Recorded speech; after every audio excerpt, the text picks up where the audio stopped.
Welcome, everyone, and thank you for joining JDCA's, the Jewish Democratic Council of America's, Maryland 6th Congressional District Issues Forum. I'm Barbara Goldberg-Goldman. I'm a founding board member and vice chair of JDCA since its inception for the past 7 years. As you may know, JDCA is the political home and voice of the Jewish Democrats. We advocate for policies and electing Democratic candidates who share our core values. One of our activities is organizing issue forums like this one in states and congressional districts during the Democratic primaries, where candidates can speak to issues of importance to Jewish voters. We're grateful to the hundreds of attendees who have joined us today, and we hope you find this forum informative. As President Biden stated in his State of the Union address, we are living in a historic moment with freedom and democracy under attack both at home and abroad. On these issues and many others under the leadership of President Biden, Democrats are a crucial line of defense for our values and interests. That's why JDCA is working to ensure his reelection and that Democrats regain the House majority in November. Maryland's 6th Congressional District is one that Democrats must defend and win. Today, we're joined by 6 candidates running in Maryland 6th to succeed Representative David Trone, who, as you know, is running for the Senate seat that soon will be vacated by the retiring and revered United States Senator and statesman, the Honorable Ben Cardin. The candidates with us this afternoon are April McClain Delaney, Geoffrey Grammer, Ashwani Jain, Laurie-Anne Sayles, and Joe Vogel, and I believe Leslie Lopez also will be joining us. Halie Soifer will explain the forum rules and lead the question and answer discussion. Thank you all again for being here this afternoon. Now, over to you, Halie. Thank you, Barbara. I'm Halie Soifer, CEO of JDCA, and I want to welcome our candidates and our viewers for today's forum for Maryland's 6th District Democratic primary. As the political home of Jewish voters advocating for policies and supporting Democrats who share our values, JDCA is mobilizing millions of Jewish voters around the country, helping them make informed decisions at the ballot box with issue forums like this one. Before we begin, I will go over the rules, which have been shared in advance with the candidates. First, this is an issues forum and not a debate. Candidates will answer questions by addressing the audience. They will not engage with, address, or refer directly to one another. Second, there will be no rebuttals. If there's a violation of this rule, candidates will receive one warning, and after that, we will mute candidates for violating the rule. Third, it's not a campaign event. Candidates will not ask for your vote or financial support. They will share their views on a range of issues of importance to Jewish and Democratic voters. Fourth, there will be time limits. Candidates will have 1 minute for introductory remarks, followed by questions, which they will then have 1 minute each to answer. We will rotate the order for responses, and at the end of the forum, candidates will have the opportunity to make 1 minute closing statements. As a reminder, we kindly ask the candidates to adhere to the time limits and the rules. We will keep time throughout the forum with a Zoom timer that the candidates can see. And when the time is expired, a bell will ring, which sounds like this. You don't have to wait for the bell. We'd like to avoid the bell and finish within the time limits. Thank you. Now that we've gone over the rules, we are ready to begin the forum, starting with opening statements. With their permission, we will address all the candidates by their first name and proceed in alphabetical order of first names, and then we will rotate when it comes to the questions. So we'll start with April, followed by Ashwani, Geoffrey, Joe, and Laurie-Anne. Over to you, April.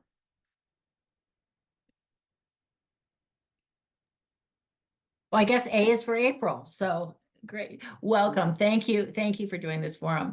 So I entered this race with a common sense, common ground focus, because I think we need to work together to get things done in this country. I believe in investing in the middle class, in defending democracy, key, as Barbara just noted, protecting Social Security and Medicare, and tackling climate change.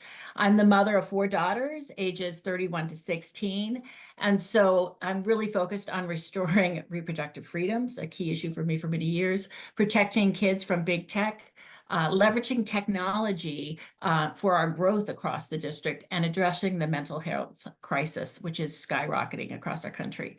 I believe we must come together to get things done in Congress, even though it's very difficult at this time. But I have 30 years in the private, nonprofit, and public sectors, and I'm ready to hit Congress day one. I also, as Deputy Student Secretary, most recently in the Biden administration under Secretary Raimondo, I participated in over 50 bilateral all over the world on hate speech, tech matters, and cybersecurity. So I'm honored to be at this forum and speaking with Jewish voters. Thank you for your Thank work. you so much. We are going to stick with the time limits. Ashwani. Thank you so much. Hi, everyone. My name is Ashwani Jain. I use he, him pronouns. I'm a 34-year-old son of immigrants and small business owners, proud product of Maryland Public Schools, published author, and a cancer survivor. I also have experience in the public, private, and nonprofit sectors.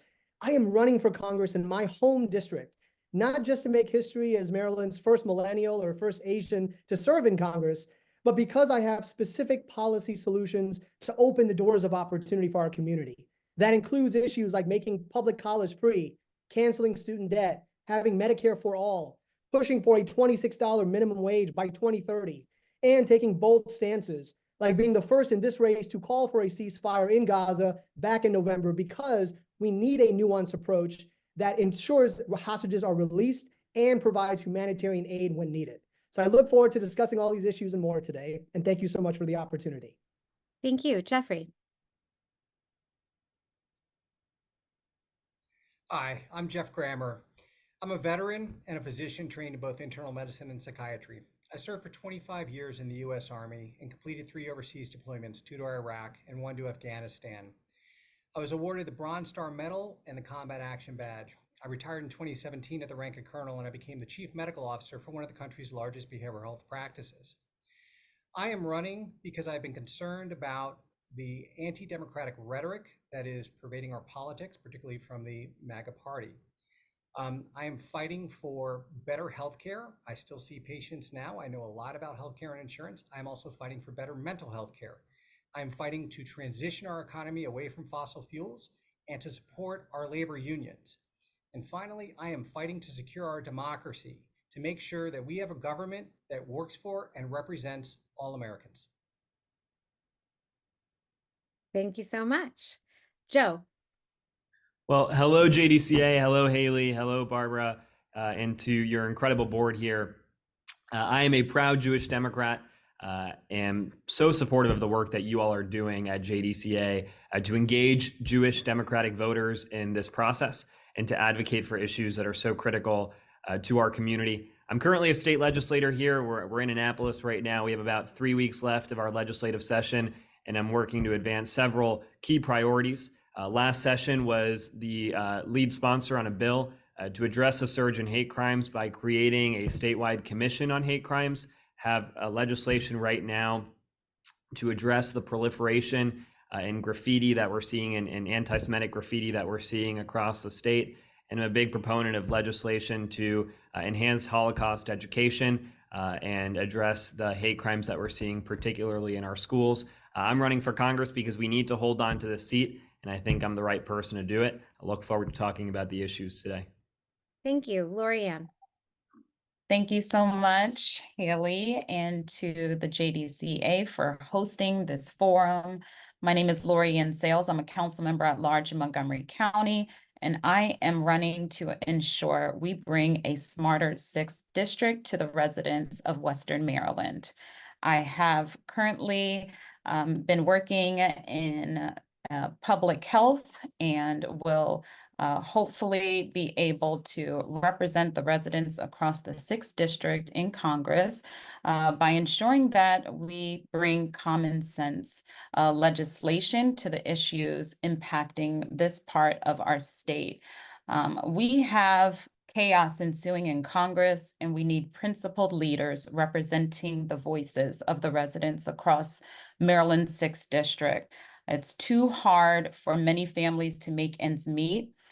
We have residents who are afraid to worship in public places. Our students are dealing with opioids in the schools. Look forward to continuing this discussion. Thank you. Thank you so much. I would just like to note that we have not yet had Leslie Lopez join, but when she does, we will definitely add her into the queue in terms of the Q&A. Okay, we are now going to move into questions on a range of issues of importance to Jewish voters, starting with anti-Semitism.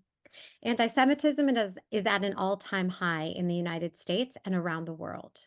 According to the FBI, although Jews make up only 2.4% of the American population, they account for 60% of religiously motivated hate crimes. And this was before the sharp increase in anti-Semitism on college campuses and elsewhere in the aftermath of October 7th. What is your view of rising anti-Semitism? And if elected to Congress, what measures would you take to combat anti-Semitism in the United States? We will start with Ashwani, followed by Jeff, Joe, Laurie-Anne, and April. Ashwani. Yeah, and thank you so much for that important question. I mean, we've seen a rise in anti-Semitism, but it's not a new issue. And so a lot of what we need to do is increase education and awareness. Educating people about the history and the impact of anti-Semitism, I think, is very crucial and important, especially when you have some elected officials who try to hide our history. We have to do more to promote diversity and inclusion, so actually fostering environments that celebrate our diversity and promote inclusivity, actually focus on laws and policies that protect against discrimination and hate crimes that target our Jewish population, making sure that we have more interfaith dialogue and facilitating those conversations as an elected member, and also making sure that we're supporting those victims and those who are targeted and impacted by anti-Semitism. That can include counseling services, legal assistance, and advocacy as well. Thank you, Jeff. Sorry, there's always two unmute things here. So yeah, thank you for the question.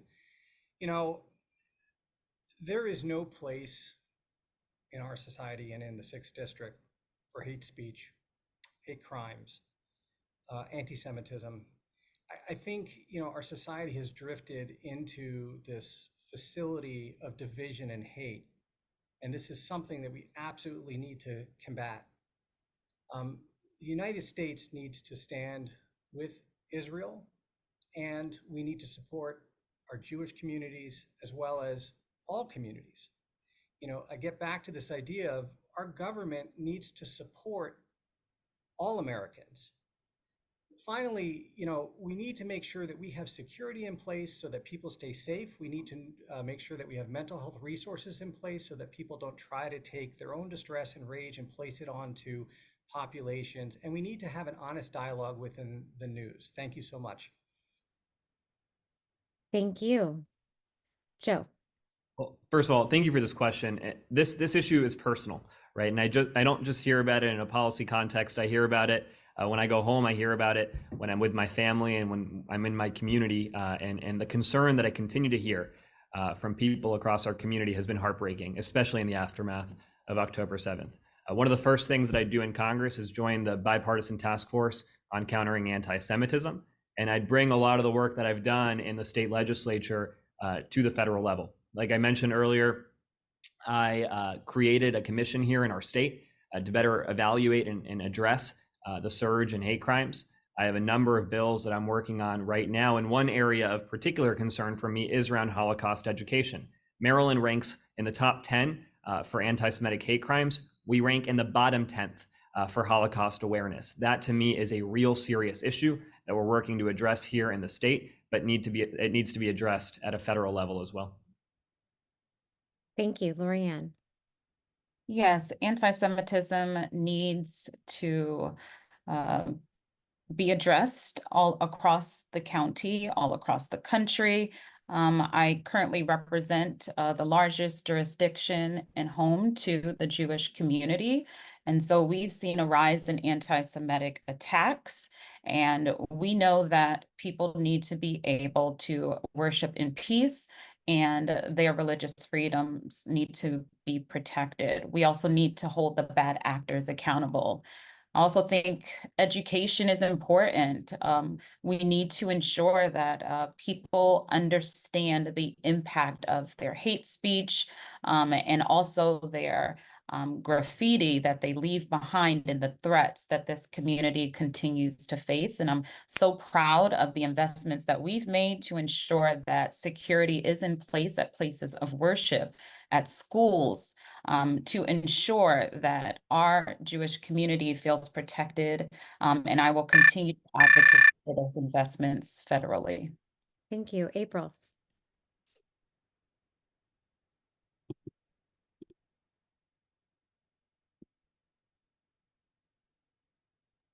Apologies for unmuting. This is an issue that's really important to me as a telecommunications attorney and an advocate for many years with media and tech. I think the issue of hate speech and misinformation is something on a federal level that needs to be taken on, and in terms of liability and advocacy about it. Since October 7th and the attacks we've seen, as you know, a disturbing rise in anti-Semitism at our college campuses and social media, often fueled by TikTok and other platforms. And I believe that we have to really, on a federal level, start looking at some of the platforms and internet regulation with big tech in terms of how they amplify it. Like some of my other colleagues here, I do think we need to also be committed to combating anti-Semitism through education.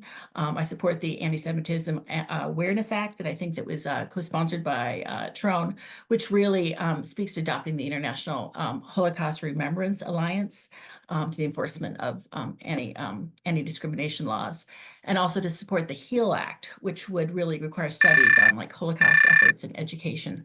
But it's really coming together and moving away from hatred into a more common ground with an ability to really understand each other in the communities. Okay, again, thank you. And I do hope we can all stick with the time so that we can end on time. This is all timed out. Okay, we will now turn to abortion. Protecting abortion access and reproductive freedom consistently polls as a top issue for Jewish Americans. The Republican Party has signaled their intention to enact a national abortion ban, and we know they won't stop there.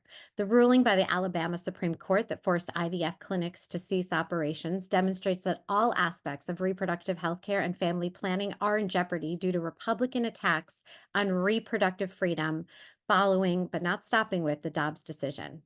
If elected to Congress, what measures would you support to defend reproductive freedom? We will start with Jeff, followed by Joe, Laurie-Anne, April, and Ashwani. Jeff. All right, thank you for the question. And this is very personal and near and dear to me and my family. Put plain and simple, we need federal legislation codifying a woman's reproductive rights. There really is no place in a medical office for politicians to interfere between decisions between patients and their providers. And reproductive health is very complicated, very nuanced, and there's honestly, in 1 minute, there's no way to do it justice. But what I will say is this: there are real-world consequences to this that are impacting people's lives very negatively. My youngest son, Philip, actually was born and brought to us through the technology of IVF that we had at Walter Reed. He has been such a light to our life. And my wife and I tonight are actually hosting a meeting where we're going to be talking about that specifically. What I will tell you is the trickle-down effects of this, anti-rights legislation effort by the Republican Party is one that we have to combat at the federal level. Thank you. Thank you. Joe. Thank you, Halie. Look, I've said this, that the first act that I will take as member of Congress is to co-sponsor the Women's Health Protection Act and codify reproductive freedom in the United States. I think it's important not just to ask about what we're going to do, but what we've done on this issue. In the state legislature, I co-sponsored legislation to codify reproductive freedom in Maryland's Constitution. I currently have legislation that I just heard is moving today on the Senate side in the Maryland State Legislature to provide $500,000 of security grant funding for reproductive health centers across the state of Maryland, recognizing that there has been a significant spike in threats and violence targeting our abortion clinics. This is, to me, this and the issue of IVF, it's about freedom, it's about democracy, and it will be a key issue for me in the United States Congress. Thank you. Laurie-Anne. It's not lost on me that we are in the midst of Women's History Month, and we have 0 women representing us in Congress. At a time where our bodily autonomy is being decided by men, women are able to speak up for themselves.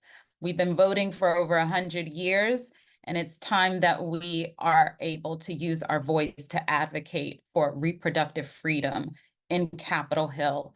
I will ensure that we take the same efforts to advance legislation, to codify reproductive rights, to overturn the Dobbs decision, and also invest in the healthcare providers who are providing safe and legal abortions and who are able to ensure that women who are having challenges with starting a family, growing their family, have that opportunity and that freedom, not just in the state of Maryland, but all across the country.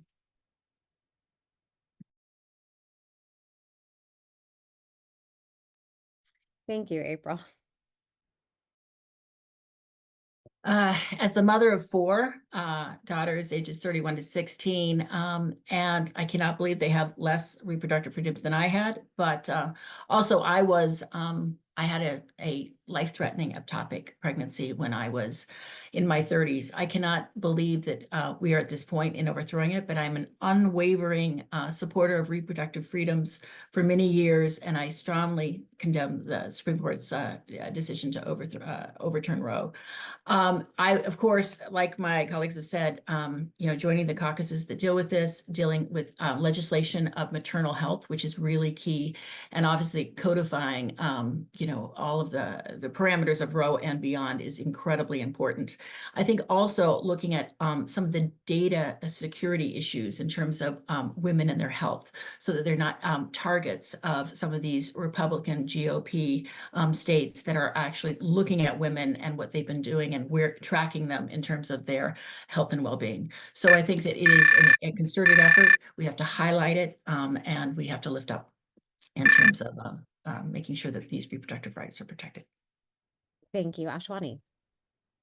Yeah, I was the first candidate in this race back in October when I launched my campaign to even have a women's rights and healthcare agenda, which includes a couple things. It includes federally protecting access to safe abortions and gender-affirming therapy. Furthermore, healthcare workers should be required to provide all necessary medical services, regardless of their personal beliefs, making sure we have comprehensive sex ed in all of our public schools, which teach about everything from abstinence to contraceptives to gender identity to consent, making sure we have free menstrual products in all of our public restrooms, because if toilet paper can be free, so should menstrual products, and this is all part of reproductive justice, making sure we're investing in community healthcare workers, making sure we have living donor protection acts, making sure we have mandatory minimum nurse-to-patient ratios for hospitals, extending the solvency of Social Security, and fighting to have specifically Medicare for All passed. All these issues are interconnected and all a part of reproductive justice that I've outlined at janeforcongress.com. Thank you. We'll now turn to our third question.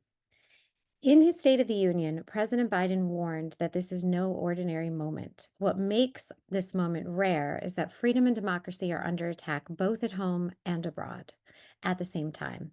More than 3 years after January 6th and 2 years after Putin's invasion of Ukraine, it still appears that half the country doesn't fully understand or care about this threat, though the future of democracy was the #1 issue for Jewish voters in the 2022 election.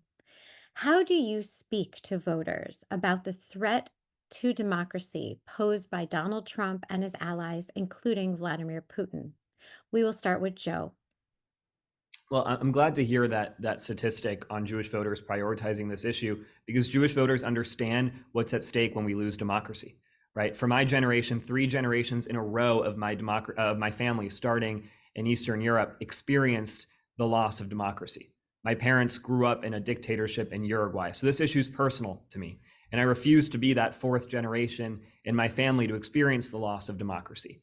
And what happened in Uruguay, which I keep thinking back to, is that you had 2 forces converge. You had the autocrats, the authoritarians, but you also had a growing number of people who looked at democracy and had lost faith in our democracy. And that's what I'm worrying is happening right here in the United States. You have the autocrats like Dan Cox in this race and Donald Trump, but you also have a growing number of people who are so disillusioned with democracy. And I've made it clear this campaign isn't just a campaign to win a seat in Congress. It's part of a larger campaign to restore that faith in our democracy and that confidence in our government.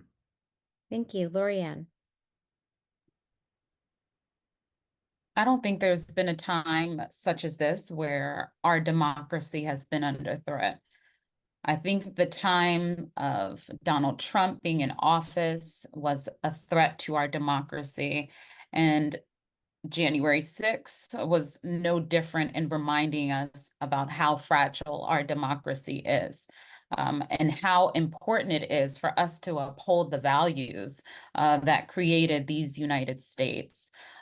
We are about to have the election of a lifetime, a matchup between Biden and Trump. People are still denying the election results that resulted in Biden becoming president. We still have election deniers. And so now more than ever before, we have to protect our democracy. We have to protect access to the ballot. We have to ensure that people are informed and that we are overseeing what is being shared and spread across social media to ensure that bigotry and lies are tackled immediately. Thank you, April. This is one of the number one reasons why I ran for Congress. I'm a communications major, communications attorney, and a fervent supporter of the First Amendment. But the pillars of our democracy have been undermined by trust, by misinformation, disinformation on many of our media platforms, and a lack of ability to understand the grounding of where there's trust in our institutions, our police, and our international engagements. As a member of Congress, I really do want to look at how big tech regulates a lot of these issues, but also internationally, I spent almost 50 bilaterals looking at cybersecurity and different issues overseas, and making sure that we are steadfast in our international engagements, support of NATO, support of our bilateral agreements and trust, and really ensuring that we are that shining beacon of light that continues for economic and national security reasons. Thank you, Ashwani. Voters deserve leaders who will go beyond the empty platitudes. Yes, we must defend our democracy, but what exactly does that look like? That's why I was the first campaign in this particular race back in October to publish an election reform agenda, which speaks about everything from supporting ranked choice voting, having independent redistricting, and having nonpartisan open primaries. We must also hold social media companies accountable for rooting out and eliminating these bot farms, which are accounts that engage in violent rhetoric, and fake accounts that exist entirely to spread misinformation online. We must also aggressively identify and punish foreign interference in our elections. Allowing foreign meddling just because it supports your party is undemocratic and also un-American. And we need leaders who are not only going to fight for those kinds of issues and regulations, but also be advocating for those in a detailed way and nuanced way throughout the campaign trail. Thank you, Jeff. This is, in my mind, the most important issue we're dealing with in this election. We are actually having a debate in this country about whether or not we should continue as a democracy or not. I come from a long family history of military service. My grandfather served in World War II, saw combat in the Pacific, spent several days at sea after a ship was sunk. My father served in Korea. My uncle was killed in Vietnam. I have quite literally had people die in front of me from combat wounds. These people, generations, have sacrificed for this country. Donald Trump has called veterans suckers. What's in it for them? He's admonished or made fun of people with war injuries because they don't look right. We need to defend our democracy. We need to pass the John Lewis Voting Rights Act. We need to overturn Citizens United, and we need to get rid of the extreme gerrymandering that is corrupting our politics. But more than that, we need fighters who are going to go to Congress and push back against this anti-democratic rhetoric. We need people who will confront this extremism. Thank you. Thank you. We will next look at the economy. Decades of Republican-led tax cuts for the wealthy have all contributed to economic inequality and injustice. In his State of the Union, President Biden outlined a strategy to lower costs, support working families, and combat inequality, including measures to restore the expanded child tax credit, implement a 25% minimum tax on billionaires, and tax credits for first-time homebuyers. If elected to Congress, what steps would you take to lower costs for Marylanders and strengthen the middle class? And do you support increasing the federal minimum wage? We'll start with Laurie-Anne. Thank you for that question. I'm proud to serve on the Economic Development Committee with Montgomery County and have previously served with the National League of Cities on their Economic Development Committee as well, where I was named Legislator of the Year. We were able to pass the Infrastructure Investment Bill, which is creating jobs all across the country and investments that are long overdue, especially in Western Maryland. Women were the most impacted segment of our population during the pandemic, and getting them back to work starts with ensuring that there's access to affordable childcare, that we raise the minimum wage for working families, and we make the necessary investments to ensure that their transition back into the workforce is smoother. We have a changing workforce that demands innovation and ingenuity, and we need to ensure that community college is accessible, affordable, there are no cuts, and that there are a multitude of opportunities, whether they want to enter the workforce or they want to continue their education. Thank you. April. I think President Biden has been really correct in that really we need to invest from the middle class out and bottom up, as opposed to top down, and really look at it from the worker and their health and well-being.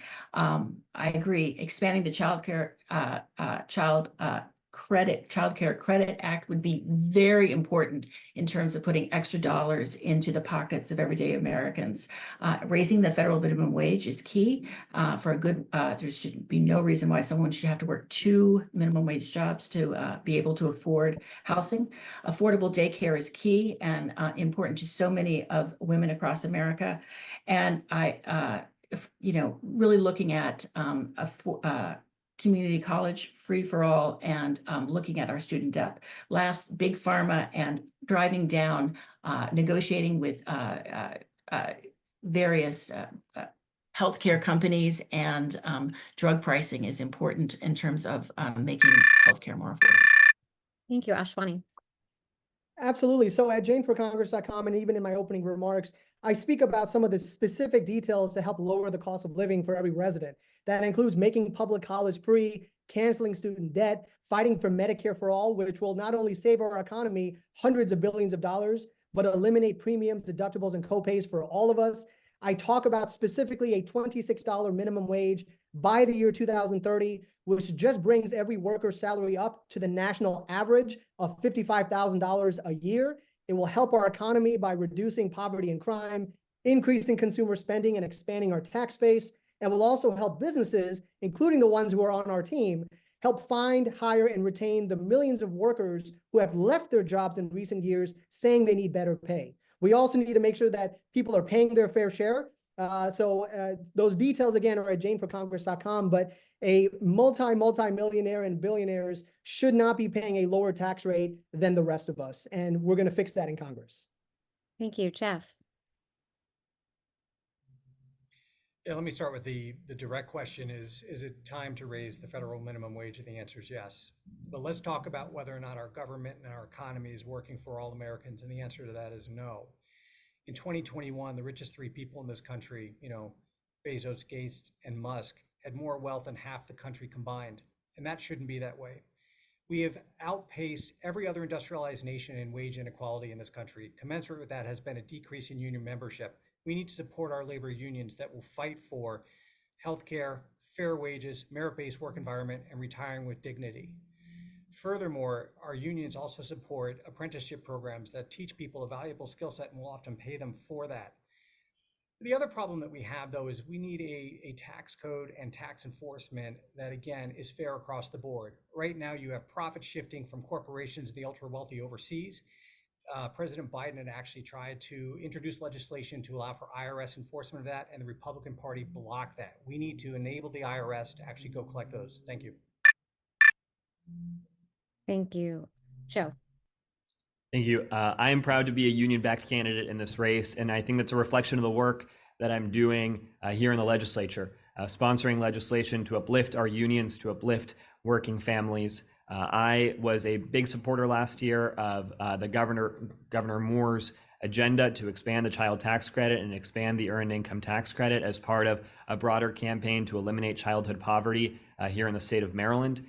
I was very supportive of legislation last year that we had here to raise the minimum wage to $15 per hour, and will support the same if I get elected to Congress. Look, I am a firm believer that when we have strong unions, when we have strong working families, then our economy is stronger. I'm going to fight back against this ideology that says that tax cuts on the wealthiest, tax cuts on our corporations somehow makes our economy stronger. We know that is not true. It has been proven not to be true, and it's time that working families get a boost in this economy. Thank you. Now on to U.S. immigration and border policy. As descendants of immigrants, Jewish Americans understand the importance of humane immigration and border security policies that accept refugees and asylum seekers and provide pathways to citizenship.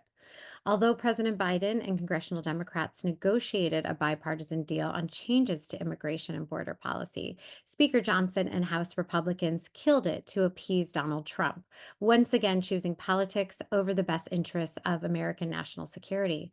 What is your view of changes that should be made to U.S. immigration and policy and border security? We'll start with April.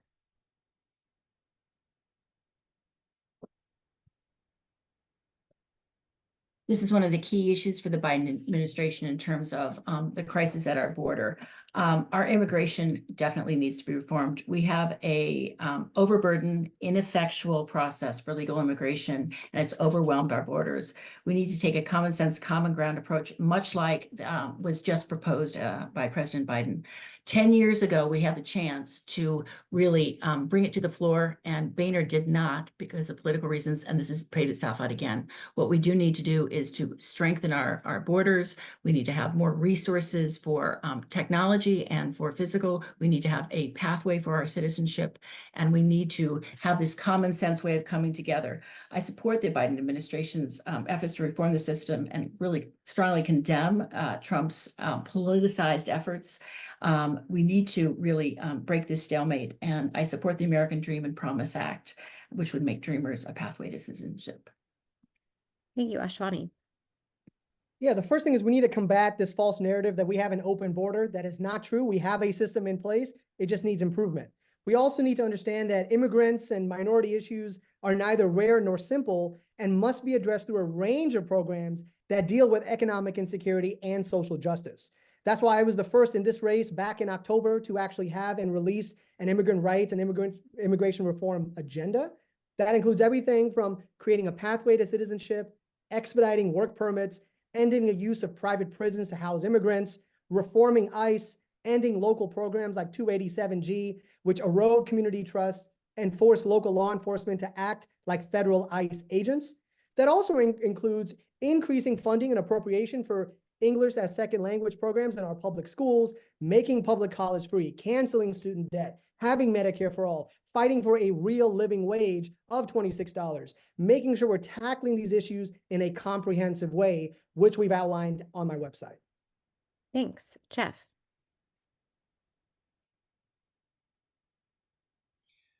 We are a nation of immigrants. And, we need to recognize that our diversity is our strength. I think that what former President, Trump did is abhorrent. Utilizing forced misery on others for his own political gain. And this is the problem with the MAGA party. But further, look at the disinformation that's out there. The Washington Post actually had a survey about immigrants in this country and what the impact is upon social services. And the bottom line was, it was actually much lower than most people answered on that question. Furthermore, the GOP continues to push disinformation. If you look at the response to the State of Union address, it was almost comedic that a very visceral and graphic narrative was given, but it was a person who wasn't in this country, wasn't during the Biden administration, had nothing to do with border security. We need to accelerate pathways to citizenship and secure the border.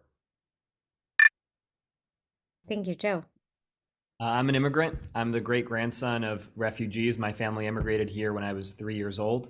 And I think about this often because my great grandparents couldn't get in to the country that I'm now running to serve in the United States Congress. I'd be the first immigrant to represent Maryland in Congress since 1806. And this issue is personal.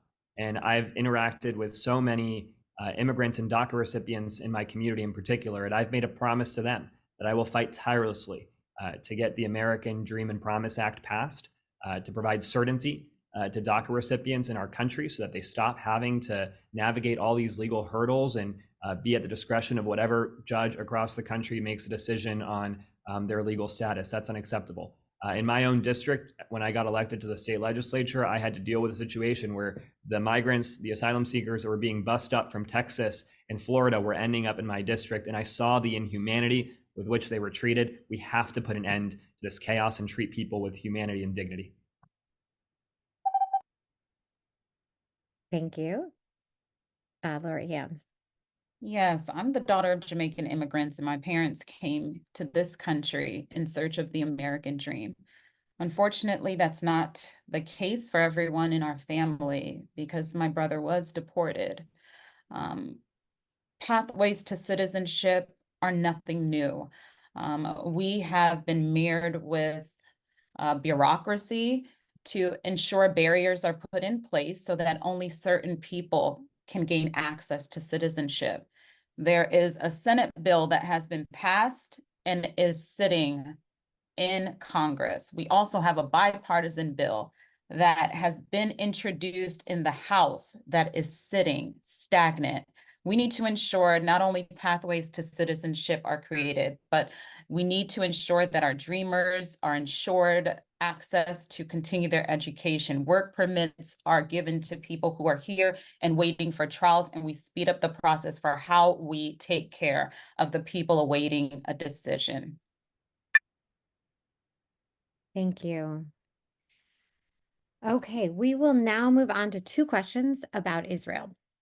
It has been more than 5 months since Israel was brutally attacked by Hamas on October 7th. The Biden administration has strongly supported Israel's security, right to self-defense, and efforts to dismantle Hamas in the wake of this horrific attack. The administration is also working toward a 6-week ceasefire agreement that includes the return of all hostages and a surge of humanitarian aid into Gaza. Do you support this proposed ceasefire framework? Additionally, what is your position on U.S. aid to Israel? Do you support continuing U.S. military aid to Israel, including the assistance pledged by President Biden in the aftermath of October 7th, which Republicans have now delayed for over 4 months? We will start with April.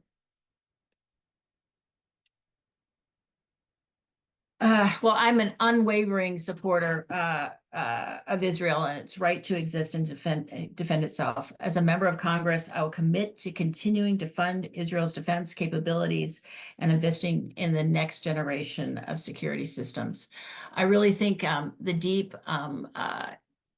issue of coming forward with the ceasefire has really been something that has, obviously there is a balance of what is happening in Palestine right now and all of our efforts of the Biden administration. But it's interesting.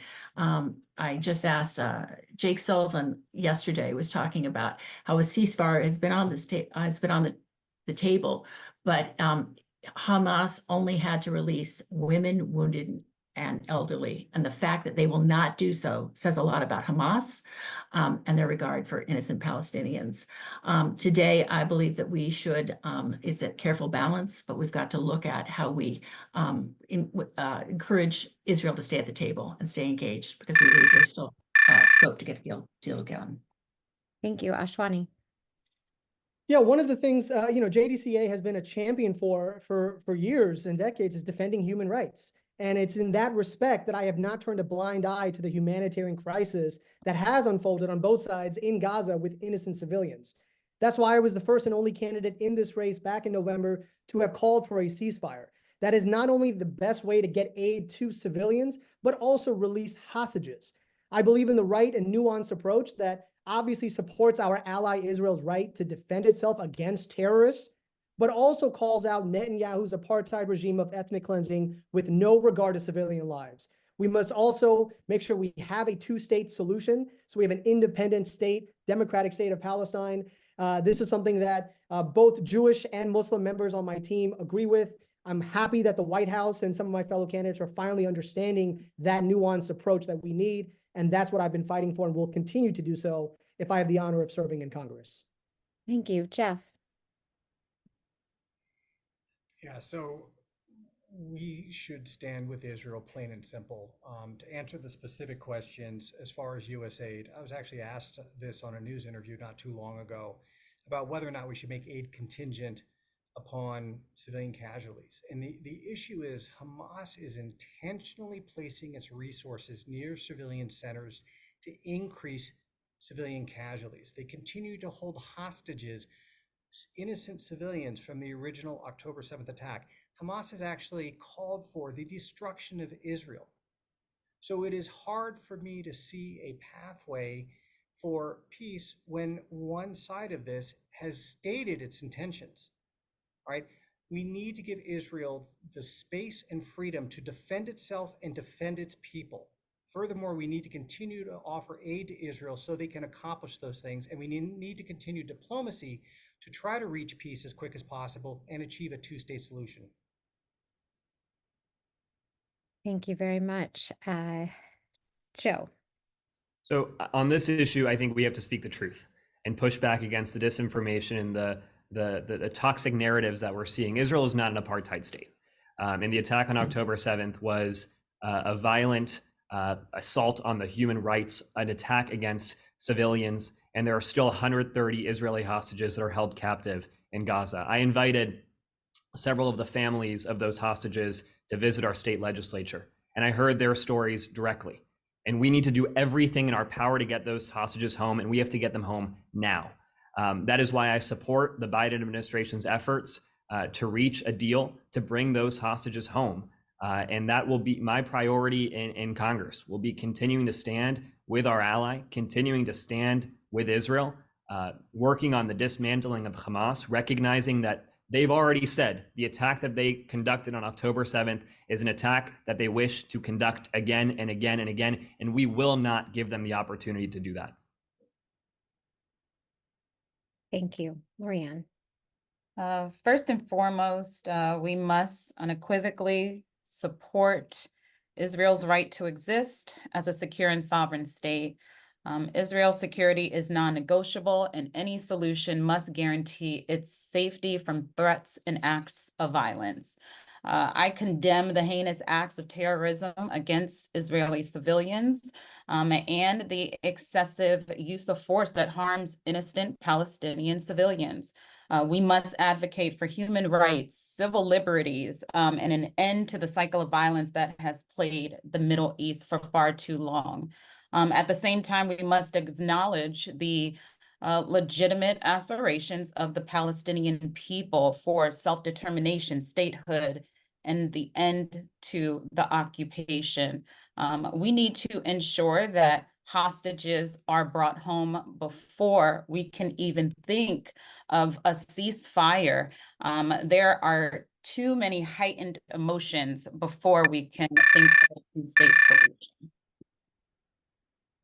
Thank you.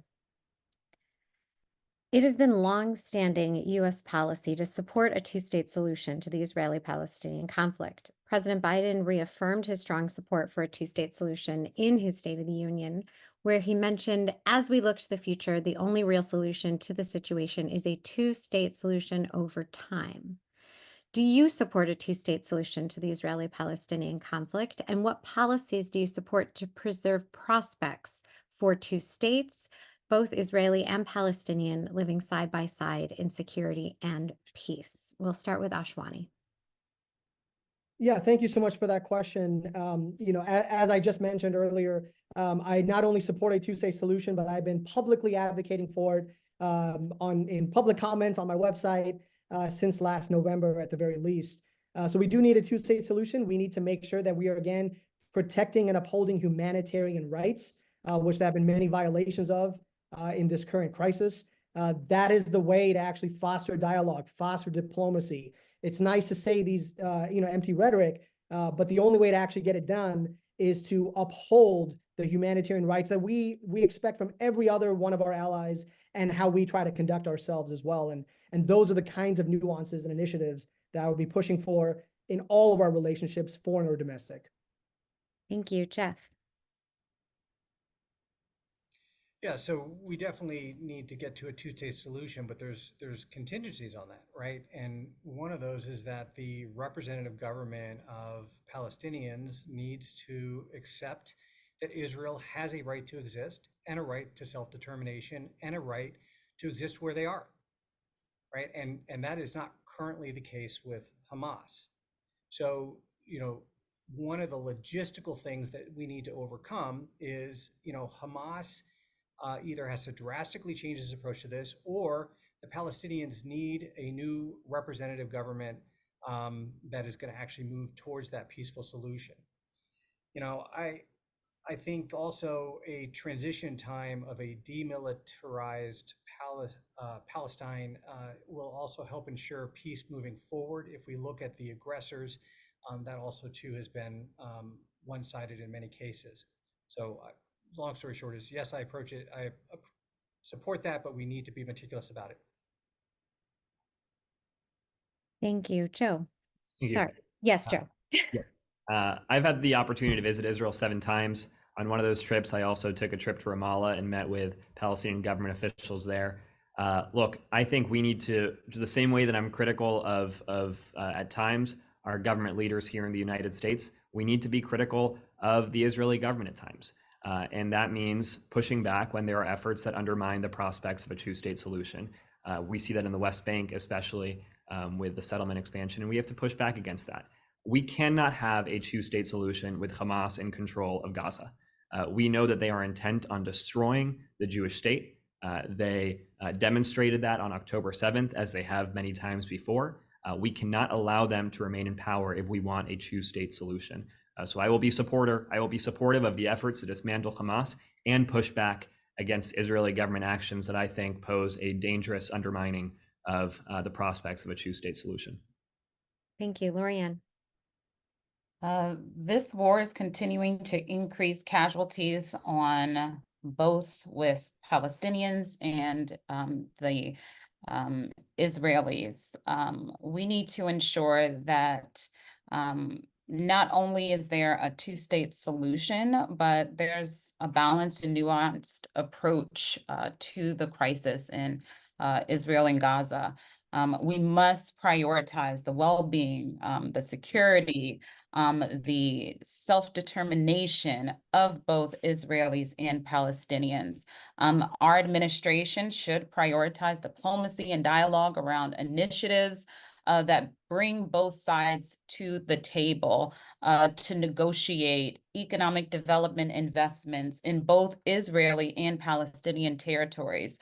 By promoting investments, economic opportunity, and fostering trade, cross-cultural exchanges, we can build bridges towards a more understanding society. Thank you, April. So Israel has been one of our most stalwart allies in the region, and I have been to Israel 4 times, and it's a tough neighborhood. It's a tough neighborhood over there, and they do have a right to protect and uphold their own sovereignty. But of course, it's a careful balance with humanitarian rights, and it's heartaching to see it. I do support a two-state solution, but to achieve the goal of a Palestinian state, Israel needs a partner who recognizes its right to exist and that it is an active and thriving democracy in the region.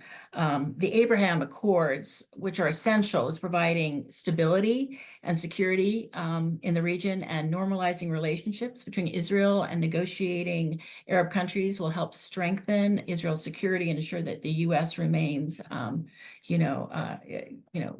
and it's critical to Israel. So hopefully people will stay at the table. And thank you. Thank you. And thanks to all the candidates for your responses to these questions. You will now have an opportunity to give a 1-minute closing statement. We will start with Jeff. Sorry, I didn't get my little unmute thing. Listen, I'd like to thank the JDCA for hosting this today and really appreciate the questions. I think they're very poignant and have given everyone an opportunity to state their position on the issues. You know, I have served my country in the U.S. Army. I serve my country as a physician now. I would like to continue serving my country in the United States House of Representatives. You know, I'm doing this because I want to do the right things for the right reasons, even if it's not politically expedient, even if it's hard. I firmly believe that we have a government that should work for and represent all Americans. We need to improve our healthcare, improve our mental health care, strengthen our economy, move away from fossil fuels, support our labor unions and our workers, and secure our democracy. So, we need to make sure that every vote counts, and we need to push back against extremism. Again, thank you so much for this opportunity. Everyone have a great day. Thanks, Joe. Well, I forgot at the beginning to congratulate your new chair, Susie Stern. So congratulations to her. And once again, thank you, JDCA. I was told I'm not allowed to recognize all the friends that I see in the watching right now, but hello to all of you as well. Look, this is going to be a tough seat come November. And we need someone who can articulate the Democratic vision, someone who has a record of being able to deliver results, and someone who's building a campaign to win here. That's what we're doing in the 6th Congressional District right now. That's what we've been doing over the last year. It is a true privilege to run in this race. And for me, it all comes back to my upbringing. The Jewish values of Tikkun Olam, the idea that we have a responsibility not just to take care of ourselves, but to take care of one another, and the urgency of, if not now, the urgency of the moment that we're in. Jewish values drive me every day. They inspired me to get into public service. They'll continue to inspire me in Congress, and I look forward to working with all of you and being at your Hanukkah party again next year. Thank you very much. Laurie-Anne.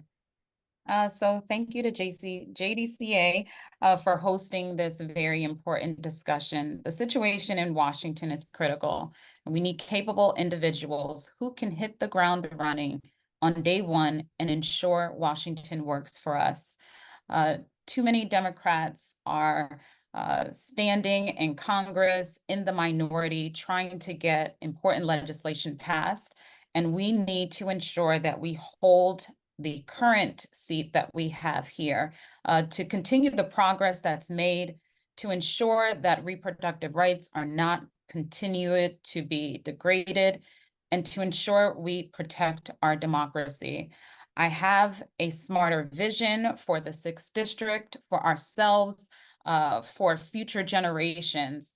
And I ask for your support in helping us continue the path forward and ensuring that Washington continues to work for us, and that I will fight continuously to work for you. Thank you. Thank you. April. Well, thank you all for this this dialogue. This is my 3rd dialogue of the day, so it's been a lot of issues, but I really step forward as a Gen Xer and the mother of 3 Gen Z and 1 millennial, that I really care about the world that they're going to inherit, from climate change to issues of our immigration to all of good living wage to reproductive freedoms. These are all big issues, and who comes into Congress in the next term and what happens the next 3 or 4 years is going to have a trajectory over the next 20 or 30. It's really important that we keep this seat blue and do it with pragmatism with solving with a common sense, common ground platform of really bringing diverse stakeholders together to really coalesce around problem solving and pragmatic solutions. And there is a way to do it in this arena, but it really takes a centered approach and understanding that the microcosm of America that we have in the 6th district, from red in the top and blue in the bottom, that we need to pragmatically message. Thank you. Thank you, Ashwani. Thank you again for organizing this. What is needed in Congress is someone who understands how to build coalitions at the federal level and fight for federal funding for our district on a range of the issues we spoke about today. I have the most expansive federal experience in the race, including being appointed to 2 different offices in President Obama's White House and 2 federal agencies. I also come from a family of immigrants who worked hard to achieve their American dream. And they taught me that if you're lucky enough to open that door of opportunity for yourself, you must keep it open for everyone behind you, and you must demand better. I was lucky enough to be given another opportunity at life once I beat cancer at the age of 13. And I have dedicated myself every single day to empowering others to demand better from your candidates and your elected officials. That's why I'm running for Congress. And you can learn more about my specific positions at janeforcongress.com. And I, again, appreciate the opportunity to be here today. Great, thank you. And thanks to all of our candidates. I will also note that we did invite Leslie Lopez to join, and she was apparently unable to at the last minute. But we want to thank all of you who did join for today's forum.